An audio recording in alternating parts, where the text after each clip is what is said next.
Hi guys, it's Band Geese Humanity here. And would you like to introduce yourselves, gentlemen? Don't please. It's actually we show Mike. Yeah, you know, I don't want to fucking introduce myself. If you're here, you know. If you're watching this, you know who we are. And if you don't, fuck you. What the fuck? Who are you? Fuck you. No. Oh. Please listen to our music.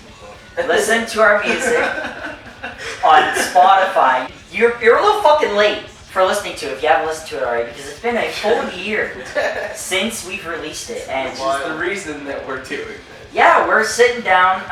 We had a couple cool ones with the boys, talking about the whole EP and just talking about some cool processing stuff, talking about, you know, what went down through the writing process of some of the songs, like giving you an insider's look at how fucking shit we are writing music, producing and engineering and releasing music.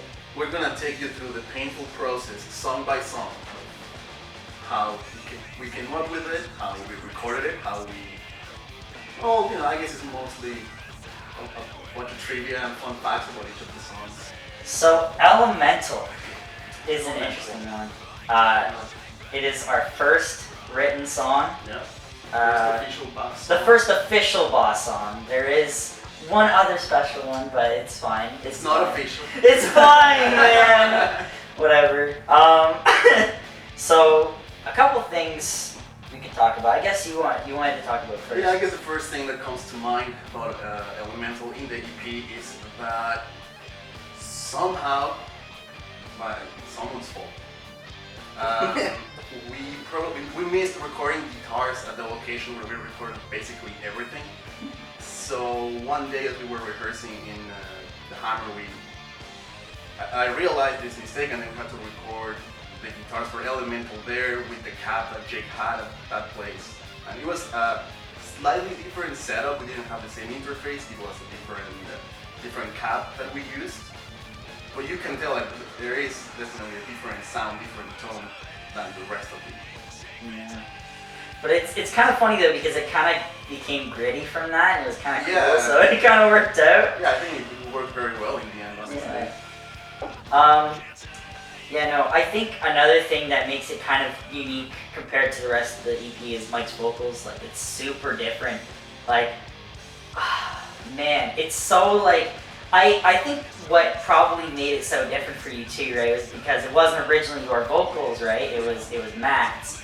And so you had to like convert, but like this song in particular, you like had so many different wacky ideas of like how you wanted to go about it in the studio, and it was really cool. Yeah, when I first heard it, I was like, instantly like, oh, they like Metallica. Like, this is like right up my alley. Like, I think I'm just gonna go pop ahead and just go Metallica all over this thing. I think it works. It's obviously like really different from the rest of the album, but it has that sound. And I think like anytime we play it live too, there's like a certain kind of person that it always just like revs them up. Yeah. Those are my dudes. Like, what's up, bros? I am surprised. Elemental. I mean, I fucking love the song. I know we all do, but I was not expecting it to be like a fan favorite or a song that people really, really like. But I'm pretty sure it is. Like, a lot of people really comment on the energy and, you know, how Elemental was sick, bro. Yeah, I feel like if you don't like Elemental, you don't like Band Against You. Pretty much. Honestly. And that song has gotten us so many awesome opportunities. Yeah. And we've met so many sick people. It's a very like breakthrough thing for us at the end of the day. Yeah. Another thing too, so the chorus was really interesting. I was like dying to talk about this because like the big thing about the chorus that was so different was like originally, the one thing I think a lot of people probably know about the chorus that they really enjoy is that like weird like break moment we kind of have in between those verses that Mike has in the chorus, right? You have like those like da-na-na-na, right? For the longest time, I remember we had like no direction. There was no rhythmic timing towards it. It was just, you just played the mess, and it was really, really, it was kind of cool because it was kind of a fun thing to do in a weird way.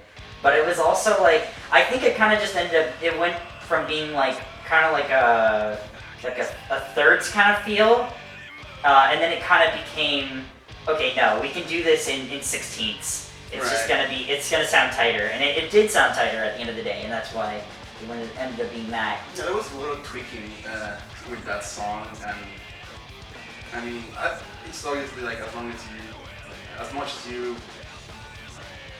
I forgot what I was gonna say. The more you play the song, the more familiar you get with it, and it becomes something else, or it becomes the best version of itself. Yeah. That's what I'm Yeah.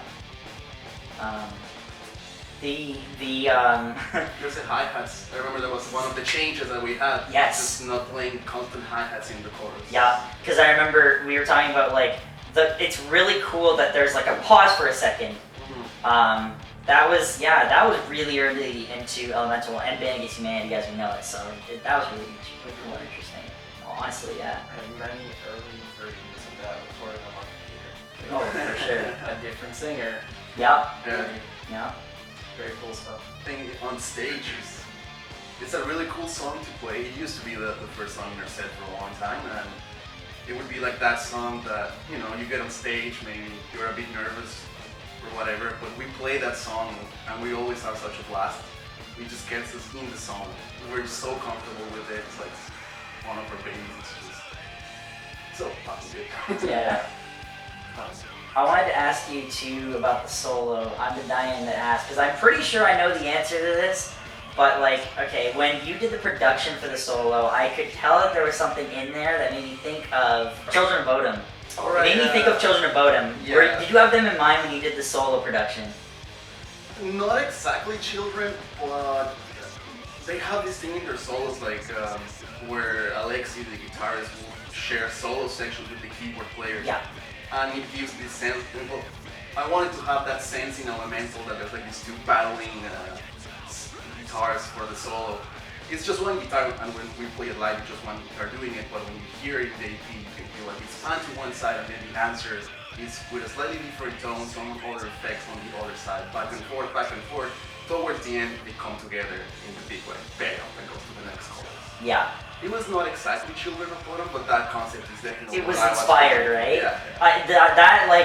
Immediately when I first heard it, like when you had presented that to us, it was like, I knew right away, like that was what you were going for, because it's like, you were showing me, I remember when we were in Metalwork still, you would show me like solos, Children of Bodom, and like show me the different like keyboard ideas, and it was really cool, like. And you're they have some great. tasty solos. Oh, That for fucking sure, band dude. is so good. Dude, absolutely. One of the recordings of the EP of Elemental, Mike decided to have some fun.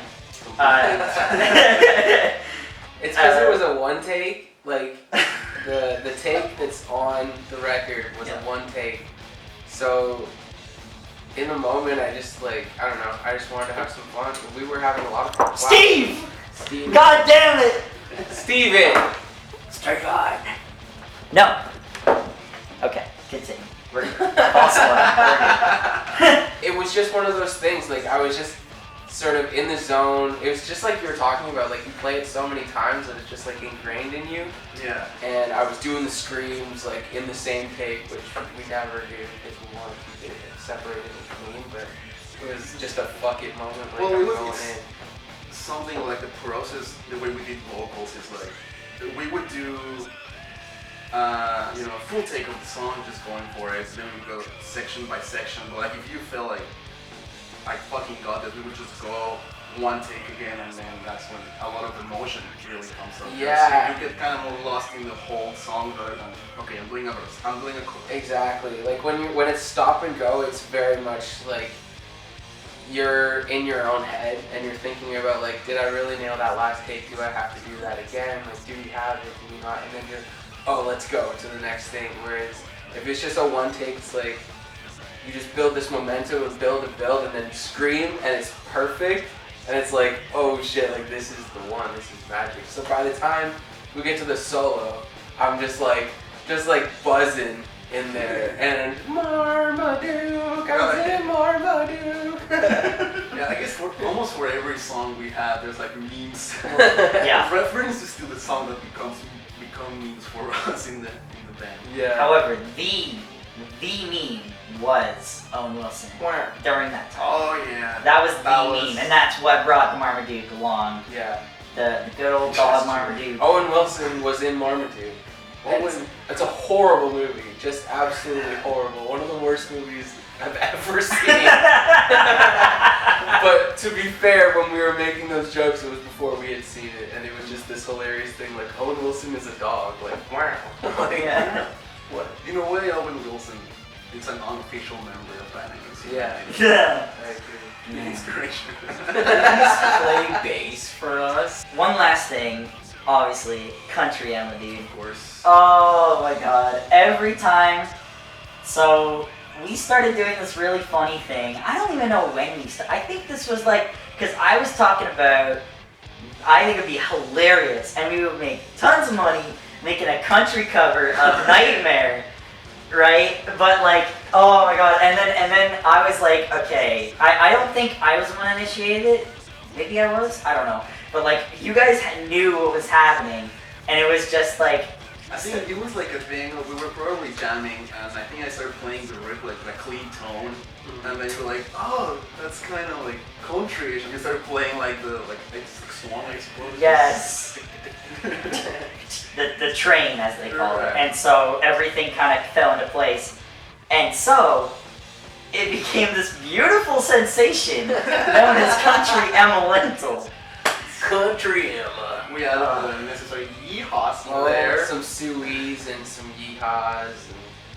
And I like it because it's not like its own. Like we never really. Well, I guess like we played it before live once at Tale of the Junction, but it's never like the whole song is country. It's just like that last chorus. Yeah, it's always the last chorus you change to, and everyone knows it's happening.